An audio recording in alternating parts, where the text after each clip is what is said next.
Il-Malta Developers Association tat reazzjoni għal proposta li saret mill-Partit Nazzjonalista biex ikun hemm l-approvazzjoni ta' maġġoranza ta' żewġ terz fil-Parlament biex ikunu approvati proġetti f'żoni li mhumiex għall-iżvilupp. Dan għax wara li l-Partit Nazzjonalista qal li ma jrid żvilupp fl-ODZ issa qed jgħid li jrid ikunu l-politiċi li jiddeċiedu dwaru. Il-Partit Nazzjonalista qal li għandu jkun hemm approvazzjoni ta' żewġ terzi iżda jekk din ma tinkisibx l-iżvilupp fl-ODZ ikun approvat b'maġġoranza sempliċi.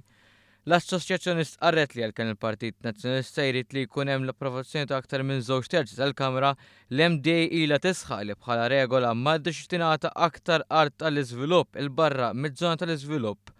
Dan b'mod partikolari għal skopijiet ta' residenzi jew skopijiet kummerċjali. Fis-qarrija l-assoċjazzjoni tgħid li hemm il-bżonn ta' differenza ċara bejn artijiet mhumiex minsusa u intanti fl-ODZ li huma diġà żviluppati legalment u kommessi bil-bini.